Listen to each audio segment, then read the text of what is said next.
Cindy, how do the actual 2010 expenditures compare with 2011 budget?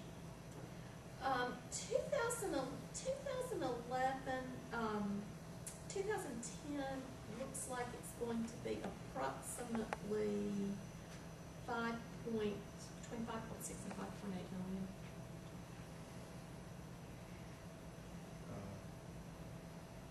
For 2010 actual. Below or? No, total expenditures are going to be about 156, 158 million. As opposed to a budget of how much? 164. So the actual 2010 numbers are pretty close to what you're budgeting for 11. They are down. We are down about 4 million. You're budgeting 4 million less. 4 to 5 million, yes, to what I expect actual 2010 to be, and that would be in, to come as part of the savings in the well, you can see all those categories there. It's going to be just slightly, it's going to be less than what this shows, where we're saying, but the biggest piece comes in the difference in debt service still. Let me ask you this about utilities. Last year we approved a substantial investment in some newer technology and equipment to achieve some long-term savings in utility costs. I see do you have any judgment about what the utility savings have been as a result of those technology improvements? You, Mr. Gray? No. Gary, we need to get him on that question. I don't think they're completely installed yet either. They've been doing that in phases, but I believe they have begun to look where a site has come online versus historical data. So I think they're beginning to get that data site by site. But it's, how far along is that based on the invoices she said? I think we've got a ways to go still on that, because and really you've got to almost get it out and calibrate it. I think it was a fairly lengthy time before you could start measurement of it, if I remember correctly. And one of the things when I gave you the number for 2010 actual, we did not spend it. We had capital planned about $2 million, and we did not spend. We spent very small, a very limited amount of that. So and we have 2.5 million of capital put in this budget. So part of that, why there didn't seem to be as wide of a margin of difference, has to do with the capital expenditure piece. So that would make some difference there too. The 2.3 million in salaries and benefits that are declined, that includes about $1 million of step raises. So you had step raises in those associated benefits, and we still reduced salaries and benefits 2.3. So really, you've got a netting there of about $3.3 million reduction there based on a change in staffing that occurred. And on that subject, excuse me, let me interrupt you, but the board several years ago, I think about 4 years ago, made an effort to make sure that our staffing salary structure was at least comparable to the neighboring school systems, because we were getting cherry-picked, and a lot of really fine teachers were literally being persuaded to leave because they could make substantially more money in another district. So the board took steps to bring our salary structure up so that it would be competitive. And I guess I'm concerned that are we able to maintain that same kind of parity with this new 2011 budget? We've not changed our salary schedule. Yeah, and they have. I'm not aware of any of them that changed them either. I don't think anybody's changed that direction. Think not and hope not. But yeah, and we didn't change ours. Right. In our general fund,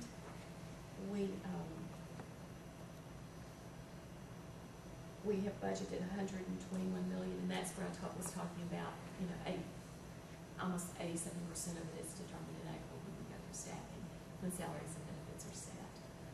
Then we have utility cost, and the rest really is around supplies and services that are utilized across the district and spent out of our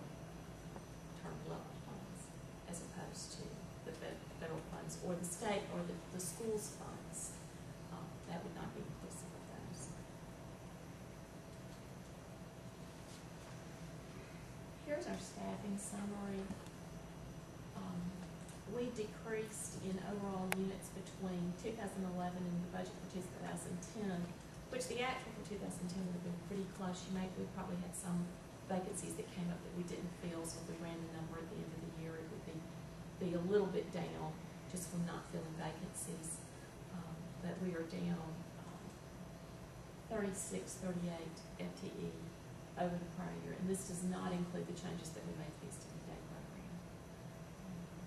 Although some of the savings that we garnered came from the changes that we made in the extended day program, going to truly part-time employees working in the extended day program that are not benefit and retirement eligible, and that made a significant difference there just by making that change in extended day. Is a large percentage of that extended day staff now our regular staff who are just choosing to work extra?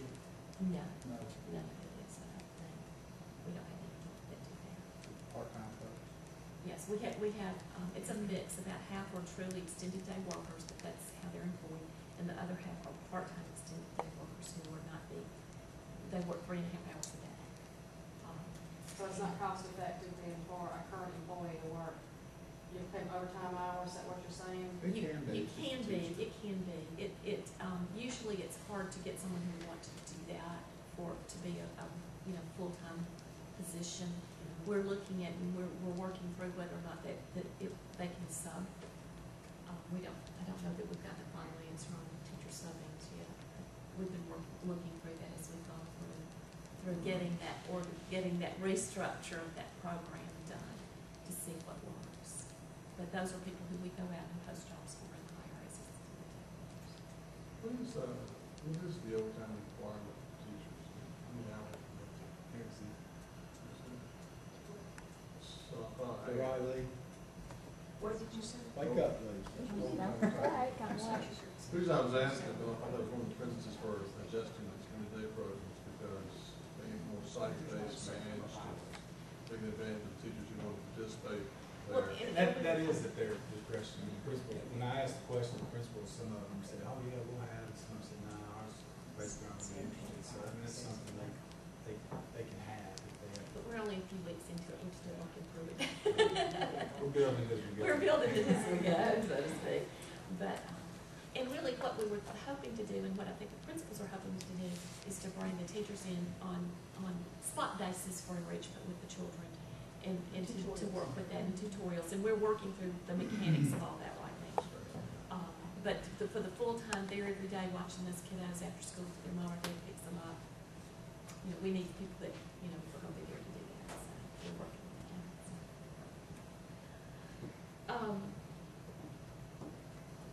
We picked up a few people in transportation, as you can tell. That really has to do with increasing student enrollment and participation in pickup services. So, but when it comes to time to add another bus, and we have enough students to qualify for it. Sir, move that, please.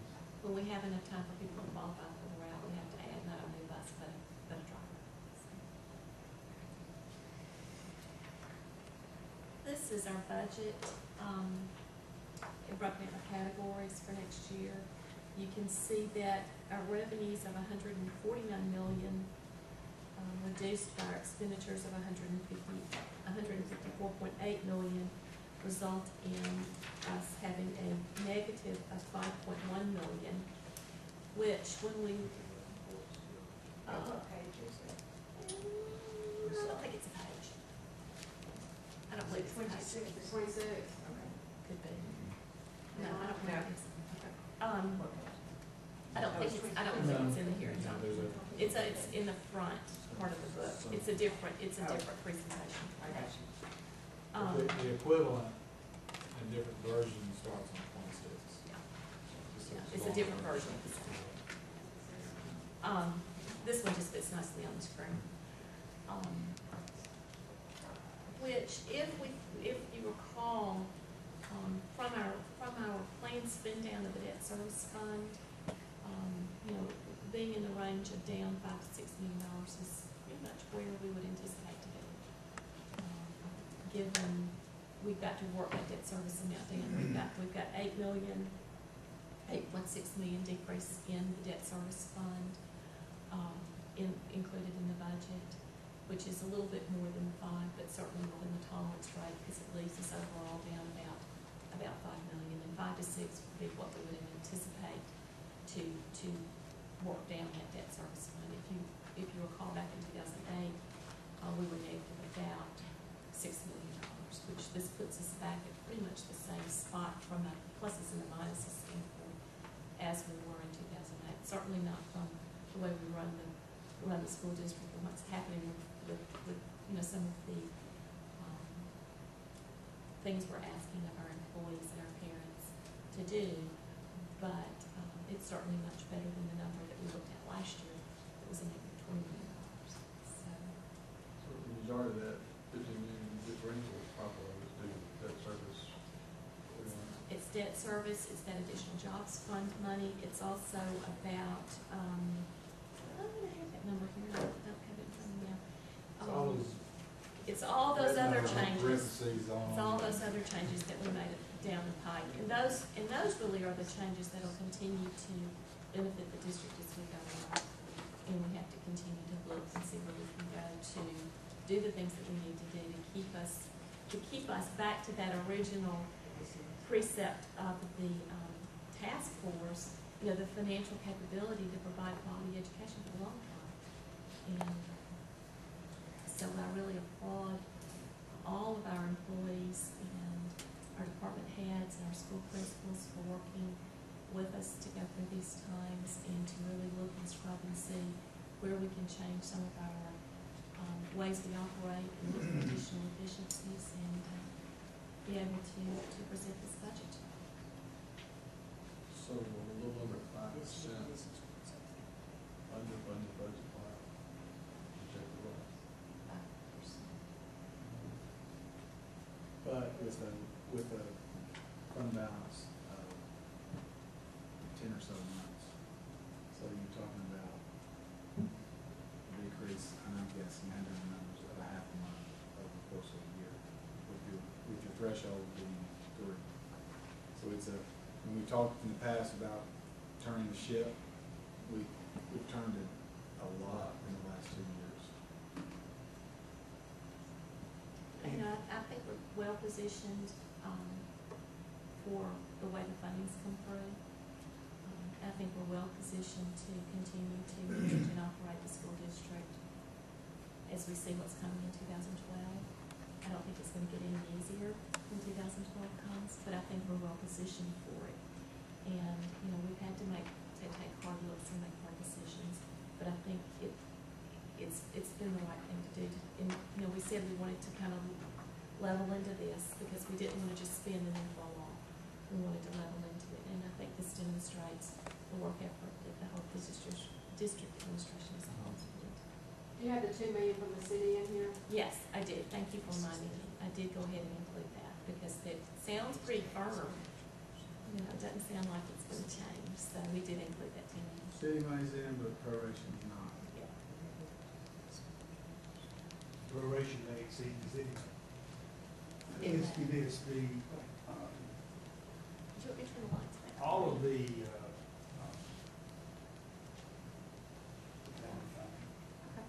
although if you're gonna need to continue to refer to that. No, I can find that by myself. Okay. I can do All that. right, we done.